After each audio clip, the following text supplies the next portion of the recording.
What if Jesus sent you a letter as a leader in which he did not think you were worthy of any commendation of any? Napapanahon ngayon ang karangalan, especially marami sa ating mga atletang Pinoy ang nanalo sa ginto, iba't ibang mga karangalan na kanila natanggap. It is really a very important matter for us Filipinos to have honor. And sa ating pagtuloy-tuloy sa ating serye sa mga sulat, especially sa mga churches in the book of Revelation, talk about gold.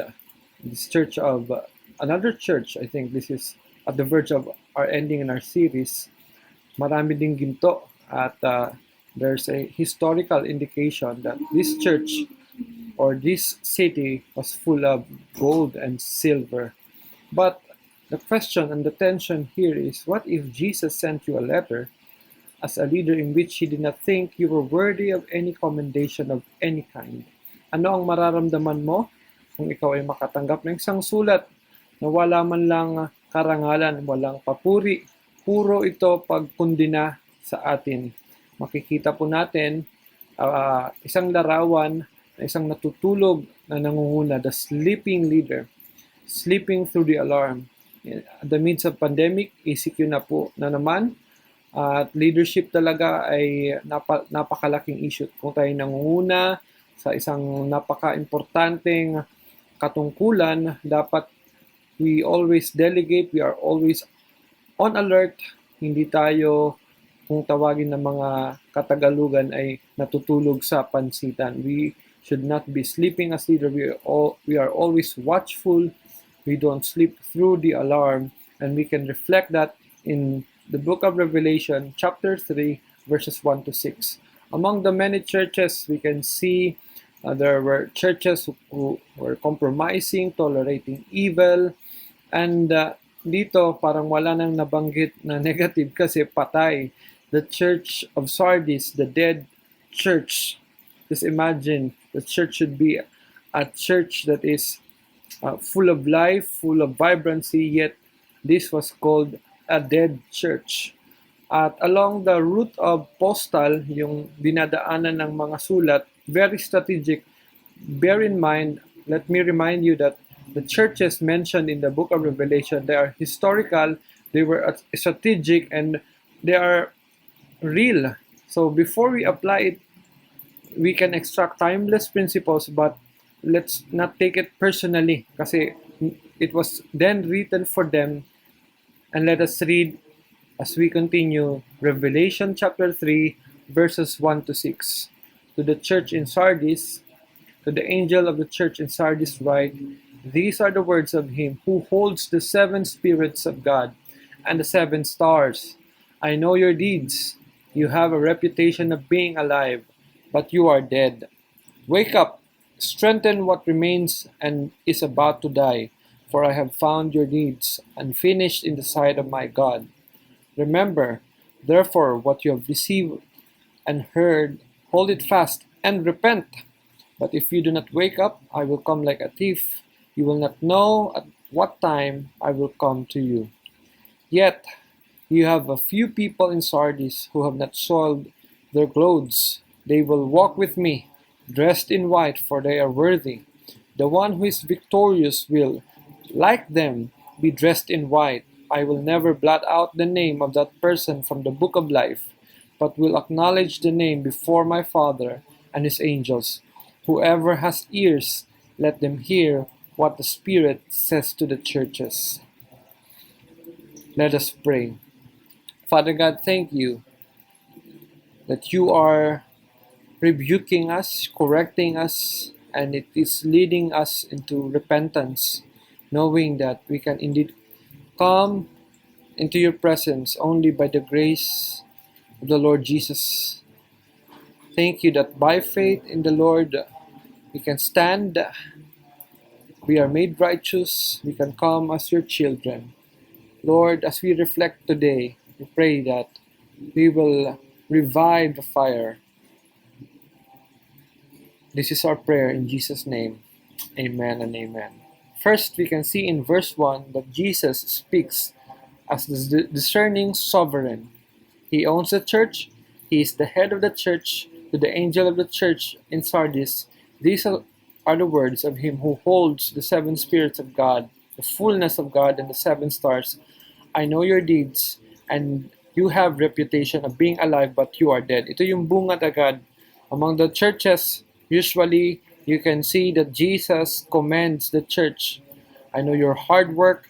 I know your perseverance. I know that you don't tolerate evil, but here, I know your deeds. You have a reputation of being alive. You have the form of the church, but you are degenerating. You are decaying, but you are dead. It's so tragic that churches should be vibrant. We are called spirit-filled, full of life. Yet this church, Church of Sardis, were condemned as a dead church. Sa bungad pa lang, sa simula pa lang, mayroon ng rebuke, mayroon ng pagkundina. Among the many churches, talagang ito yung quiet na parang nag-stand na parang kakaiba at mayroong tinatawag na pag-correct ang Panginoon sa simula pa lang. Jesus is the enabler who holds us accountable. In Celebrate Recovery, mayroong tinatawag kasi na enabler. Yung parang hinahayaan mo lang yung tao na maging addict sa mga bagay, gumawa ng masama dahil may nakukuha ka sa kanya. Parang you are being codependent. Because you love that person, you enable, you give money, then nagtutuloy-tuloy siya sa kanyang pag-addict dahil ayaw mo siyang mawala, yung relasyon, ayaw mong mawala. But sa Jesus, kabaliktaran, Jesus is the enabler who holds us accountable. He is the head of the church. He owns us, and He searches our mind. In last Sunday, we had talked about the church of Thyatira. It's Jesus who searches our mind, who searches the hearts and mind of the church. He owns us. He owns the church. And I pray right now that God, if you are hearing this, kung meron mang rebuke, anumang gusto ng Diyos na isaayos mo na sa buhay mo. Kung ano yung kailangan, iwaksi mo na. Kasi Jesus won't tolerate evil. There are many churches, grabe no, nasabing patay na simbahan. In Europe, churches were being closed, nagiging pubs, nagiging dormitory, nagiging social activities area. Maraming nagsara ng mga simbahan, nagiging patay, instead of being a preserver, an agent of pag-preserve ng mga tao in a decaying world, sila mismo yung nalamon ng death at even kasalanan. We can see that many churches, if they don't deal with sin, if they compromise, if they tolerate evil, eventually they will die. Jesus won't allow that for His church.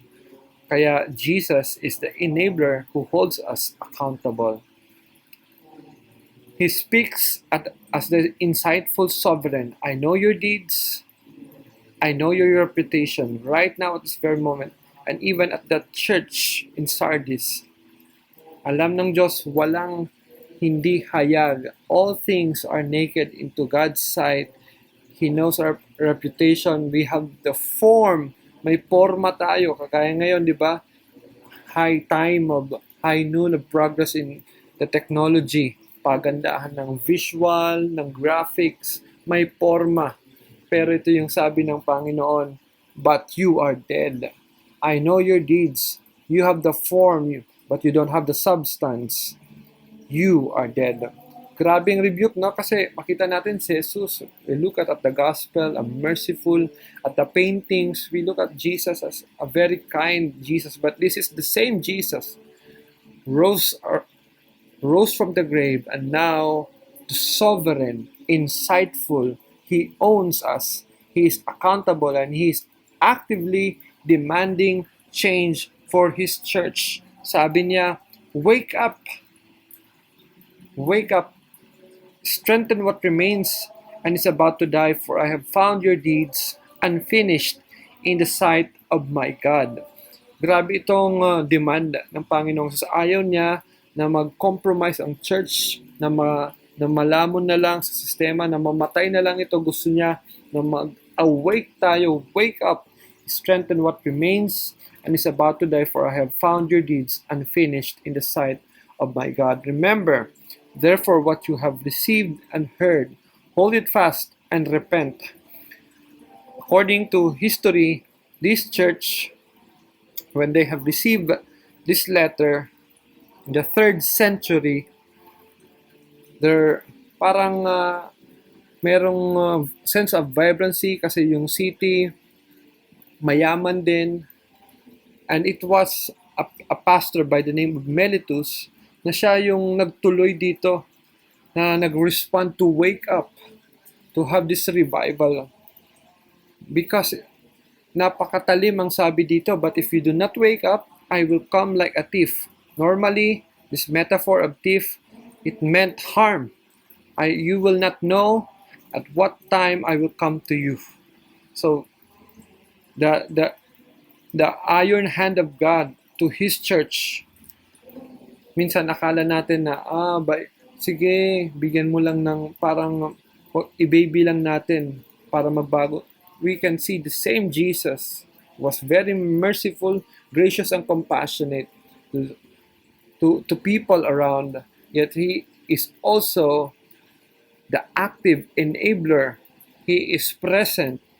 He is the leader. He is the sovereign leader who is correcting us, rebuking us, saying to us right now, telling us to wake up, arise, church. Let the church rise. Tayo tumayo, tayo magising dahil ayaw ng Panginoon na ang simbahan niya ay patay. Wake up, for people have been tolerating evil, wickedness. Kaya sabi ko nga kanina, maraming mga simbahan nagsasara, they tolerate evil, they just go to the degenerating or downward spiral of sin and compromise in the church. If we do not wake up, thief will come. If we are not awake, we will be taken by the world with its attractiveness, the flesh with its deceptiveness, and the devil with his destructiveness. Punong-puno ang kaaway ng mga plano upang wasakin, upang magkawatak-watak ang iglesia ng Panginoon. Kung hindi tayo magbantay, if we are not awake, if we are not vigilant, we will be taken by the world. We will be taken by all its pleasures, the flesh and its deceptiveness. I pray that you right now will repent, will be awakened by this message to return. This is a timeless rebuke for the churches who are dead in sin, who is continually, as it was explained in Ephesians, you were dead in your trespasses. Ayaw ng Panginoon na magtampisaw tayo sa kasalanan na nagbubunga ng kamatayan, at ito'y naghihiwalay sa ating relasyon sa Panginoon. Bumalik tayo sa Kanya, magising tayo sa Kanyang buhay, buhay na walang hanggan. Remember God's truth. Yung sinabi ng mga apostol, remember, it was the historical indicator, it was in the 3rd century. There were already traditions that was passed through them, and itong mga emperor na nagyakap na mga, especially merong naging from the lineage of a military emperor, doon na lumakas ang napakalupit na persecution ng mga simbahan. Kaya nagkawatak-watak na isulat ito mga 7 letters in the book of Revelation, so that the church will stand even amidst persecution, amidst evil, even if we are countering the flow of the culture. Remember God's truth. Repent, search your heart, remain aware. I will come when you expect me the least, and when I am expecting the most from you. Know that God, the Lord Jesus, is sovereign. He owns the church. And in verse 4, He commends the few. Yet, ito yung cambio. Generally speaking, the church is dead. Yet you have a few people in Sardis who have not sold their clothes. Ibig sabihin, ang kanilang integrity, walang bahid. They did not smeared their character. They will walk with me, dressed in white, for they are worthy. Grabe itong commendation. Kung sa mga ibang churches, in the book of Revelations, puro mga commendation ang simula. Dito, sa patapos, sa bandang gitna, nagkaroon ng commendation yung parangal. Yet, you have few people in Sardis who have not soiled their clothes. They will walk with me, dressed in white, for they are worthy. And this kind of commendation, again, there was a historical indication na nagtuloy-tuloy yung revival itong few people. So, makita natin that majority is not always right. Even if you are few, stand for truth. Even if you are few, konti lang kayo sa community na tumatay sa katotohanan, hindi nagpapabili ng boto, hindi namemeke ng mga quarantine pass, you stand for truth. You stand, we see that Jesus commends even the few who walk in righteousness, in integrity. They will walk with me, dressed in white, for they are worthy. Grabe itong commendation. Hindi pala si Lord tumitingin sa quantity ng napakaraming tao, napakarami, pero hindi naman walang tinatawag na integrity. Hindi nagwo-walk doon sa panuntunan ng Panginoon. So we who are few, even if you are few and you are against the culture, stand for truth, stand for Jesus. And Jesus is commending you right now. Talaga grabe yung parangal ng Panginoon sa iyo na kahit sa anumang mga pagsubok, mga trials at mga testings, kawalan, kasalatan ngayon, maraming pagkukulang, ngunit ikaw ay tumatayo pa rin sa katotohanan. You who walk worthy according to the calling, as also mentioned in Ephesians chapter 4. In verse 5, Jesus calls the leader, the one who is victorious, will like them be dressed in white. It was described that who walk, walang bahid yung karakter, I will never blot out the name of that person from the book of life. In those times, meron silang census. They have listed na isusulat ang kanilang pangalan. Dalawa lang. Mawawala ang pangalan nila sa kanilang census kung mamatay at saka kung magrebelde, lumaban sa gobyerno. So ito naman ang acknowledgement ni Jesus. Jesus calls the leader but will acknowledge the name before my Father and His angels. His name will never be blot out.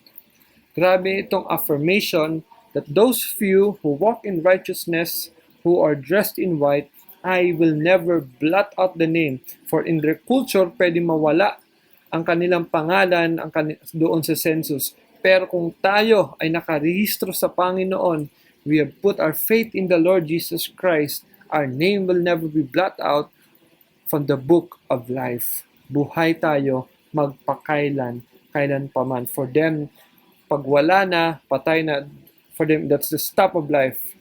Your name will be blotted out. But in Christ, in God, our name will be written and will never be blotted out. We need to refocus, brothers and sisters in the Lord. We are now back in ECQ. If we are being corrected, being commended, remember, repent, refocus, and remain aware that Jesus is the sovereign Lord. He is right now present. Alam niya ang lahat sa iyo. Lahat ay hayag. Wala po tayong maitatago sa Kanya. At hindi ma-intimidate ang Panginoon sa mga problema mo, sa mga pagsubok mo, sa mga pinagdadaanan mo. Gusto ng Diyos na isuko mo yan. Yung kasalanan, ang yung pinagdadaanan, ang yung mga temptations. We have Jesus, the sovereign Lord who searches us. Right now, refocus. Remember at magbalik loob tayo sa Kanya. Ngayon, yung tamang oras, tamang panahon. The question I would like to ask you today, reflect for this Sunday as best as you can tell. Are you growing to become worthy in Jesus' eyes? We all know positionally in Christ, we are saved through the blood of the Lord Jesus, but in our sanctification, ating patuloy na pagsunod sa Kanya, Tama ba? Worthy ba tayo? Are we mako-commend or mako-condemn ba tayo kung sulatan tayo ngayon ni Kristo? How can you refocus your heart to pursue Him? What are some practical ways you can do this week, today, after this message, that you can refocus, realign your heart? Maybe it's ECQ time, you will be working from home, you will have more time to just refocus and realign your heart unto the Lord to become worthy to walk with Him. Now is the best time. Marami na po ang nakimkim nakuha ng COVID-19. Life is too short to be ordinary. Life is too short to be a dead Christian, to be a dead church. Life is too short to be a decaying. Nagpapadala tayo sa agos ng mundo. Ngayon po, ang tamang panahon ng pagbabalik loob sa Kanya. Tayo po ay manalangin. Panginoon, aming dinudulog sa inyo ang aming mga puso.